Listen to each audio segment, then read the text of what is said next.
World of Final Fantasy. What's going on, YouTube? This is Darklight Dreamer, coming at you with something a little bit different today. I'm here with my special guest. What is up, beautiful people? I am your wolf brother, Mythos Kushranada from the channel, Frost and Fist. Mythos, tell us a little bit about your channel.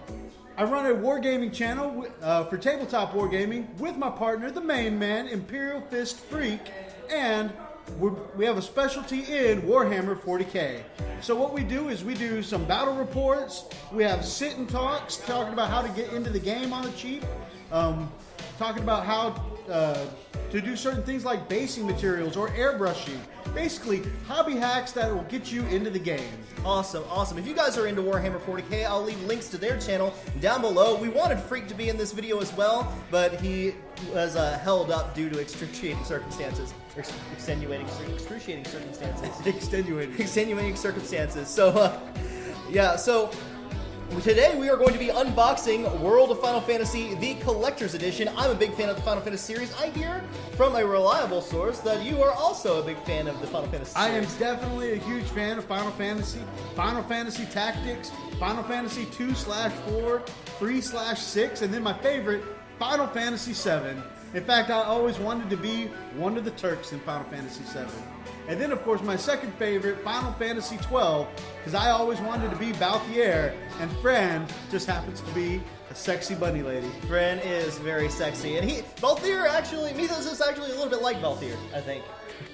But anyway, you guys know I'm a big fan of the Final Fantasy series myself. And, you know, I started with Chrono Trigger, but then right after Chrono Trigger, I got into Final Fantasy 4 and 6. I've been a huge fan of the Final Fantasy series ever since. I am so ready to get into this box. So, are you ready to get into it? You know, somebody in the comments below just said, but Chrono Trigger's not a Final Fantasy. Right, but it was my first RPG ever, guys.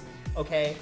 So, we're going to get into it. The World of Final Fantasy Collector's Edition box. I'm going to bring up some pictures up here, or there, or somewhere, so you can see them a little bit better. But on the back, it says, capture, customize, and evolve. With the power to become both tall and small, Rain and Lawn are led to the world of Grimoire by a mysterious figure to rediscover their past and save the future.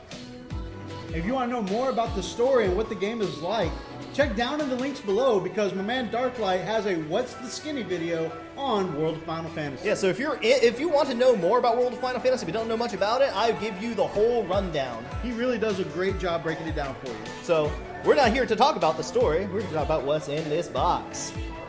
Now, everything is really cool. Look how big this collector's box is. Hefty. You know, I remember back when a collector's edition was just a fancy case, maybe a tin, and a skinny little art book that fit in the tin. Right? And now you have this whole big setup. Square Enix has gotten pretty generous with their collector's edition. So let's take it out of this initial box. And they have this gorgeous grimoire-like box, which is kind of a... it's kind of funny. The world is called Grimoire, and they give you a grimoire-looking box, a magical book, for those of you who don't know. And let me give you the scoop on Darklight Dreamer here. Ever since we were kids, this man has been into magic. When we would play as kids and make believe, I would always be the warrior swinging the sword, and this man was always the one casting magic. Yes. And he had different things to be his spell wand. He would actually make and color in little spell books. But he's gone a long way from having a little Crayola spell book to this big, beautiful grimoire. I was about to say, yeah, when we were kids and made believe, right? So, if you guys are able to see them, like I said, I'm going to bring up pictures up here or somewhere. There's these, the cover is in gold foil. You see the castle, you see a little cat toad, chocobos on the side. On the spine, you have the crystal, which is classic to the Final Fantasy series. And on the back, you have a couple other mirages in the world of Grimoire. So it does look like a legit spell book. Oh, definitely. Now, when you first open this, the first thing you see are these three awesome little pop figurines. So they look like pop figures, but small. Right. They're actually from the Play Art series, and they're definitely they're inspired by the Lillikin forms from the Final Fantasy or World of Final Fantasy game. The little chibi ones. I've always wanted to collect play art stuff for the Final Fantasy characters I like, because the play art statues are usually amazing looking. Oh, right. But right. they usually cost. Yeah, they usually are like $180. And these 3 little play arts just came with this collector's edition. Very awesome. I mean, they're small, but play arts usually has quite a good value. Darklight, what characters do we got here? Here we have the main characters of Final Fantasy 13, 7, and 8, Lightning, Cloud, and Squall. There are 3 very popular characters in the Final Fantasy series. You guys probably know of them even if you don't know much about Final Fantasy. Man, I think it's cool because 7 is my favorite, and then Squall, you know, I always wanted my own. Who didn't want their own Gunblade, right? Right? We actually have some necklaces of the Griever symbol from Final Fantasy VIII. We've had them for years and years and years. Yeah, we were a big fan of Squall's clothing design. Not so much of the game. I don't know. It was okay, but anyway, as you open up the pages of this grimoire, you see it's a pop-up book. A Final Fantasy pop-up book. How crazy is that? But Now, you'll notice it was a little damaged in shipping. Thank you, UPS. I appreciate that. But anyway, it's a little bit dented, but it still looks awesome, right? it is awesomely whimsical, though, for Squaresoft to give us, or Square Enix, to give a pop-up book of all things. It's really awesome. And it's not just one page. I actually thought originally it was just going to be one page, but no, it's multiple pages of pop-up goodness. So, this one is a little more intricate. I hope it's showing, but like I said, I'll bring up pictures somewhere in the magical realm of this And video. that's one thing Square Enix and Squaresoft have always done exceptionally well with their strategy guides and collector's editions was amazing artwork. Right? Definitely. Oh, this icy scene here looks really awesome. And then you have the one of the towns in the game, like a castle. It looks kind of like Calm Town from Final Fantasy VII a little bit. Yeah, it does. It looks like we are right outside of Midgard. Awesome, awesome. But- I don't think that's where it is. But it this looks is a the little bit building where they tell us the story of Sephiroth, so things are about to get a little dark. Okay, so after the pop-up books, you have this awesome little drawer section that contains all the other little goodies that come into this box. So you have this hardcover art book up front. It's not as thick as I originally thought. But you did get the art in the pop-up book. That is true. That is true. And Now, I thought the pop-up book art book was very whimsical and nice, but a hardcover art book, this is where it's at for me. it feels quality whenever you hold on to it. It is definitely a good quality hardcover art book, and it has some great pictures. You see here Lillikin, Shantoto, and Sephiroth. That is a nice quality hardcover book. Great artwork, You see some evolution. sturdy enough to whoop my children with. I mean, what? Nothing. Nothing. Yeah, I'll send some snaps of some of the pictures in here also. Really nice art book.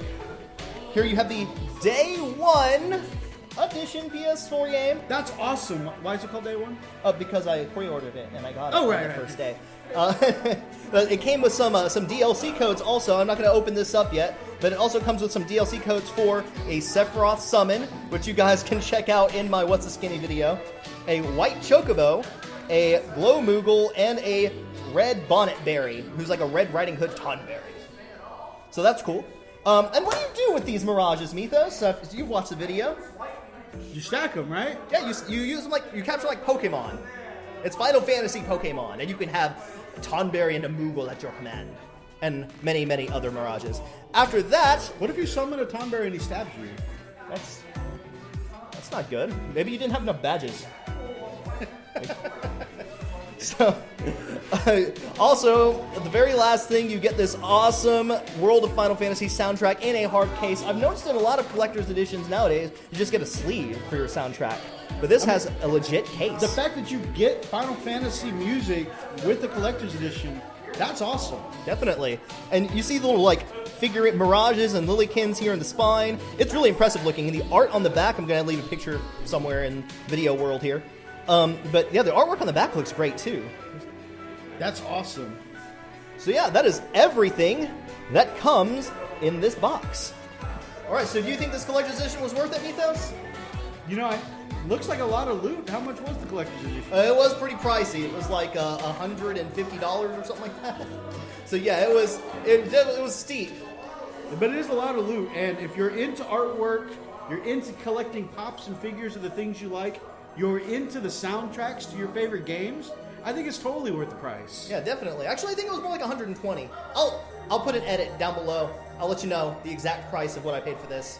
Speaking of which, I am also picking up a brand new collector's edition tonight. What? If you're into wargaming, I am picking up the brand new Burning of Prospero box for Warhammer 40k. Well, that is awesome. So it features my Space Wolves against their ancient arch nemesis, the Thousand Suns. If you're interested by wargaming items, come on over to my channel. Check it out. I don't know if you guys Frost know. and Fists. I don't know if you guys know, but I also play Eldar in Warhammer 40k, so I'm not only just a gamer, but I'm a tabletop gamer. Also, he doesn't know about the sorcerers of the Thousand Suns, so I'm starting to teach him the ways of chaos, what he might like about them, because they're very magic-y and he's very magic-y. And of course, then I'm going to have to kill him for heresy, so... Don't do that. Anyway, so we're going to close out this video. I hope you guys liked this video. If you did, please do me a huge favor. Hit that thumbs up button down below. And do me a favor, leave a comment as well. I love to hear from you. I love chatting with you. Like, comments are huge. We love chatting with you on YouTube. Chatting with my YouTube friends is one of the best parts of my day. Right, and if you haven't hit the subscribe button yet, I would love to have you guys as a member of the Dark Light family. Go check out Frost and Fist, be part of his pack as well. And I hope that we'll continue this YouTube journey together again very, very soon. And until then, may your dreams light your darkest hours. I'll see you next time.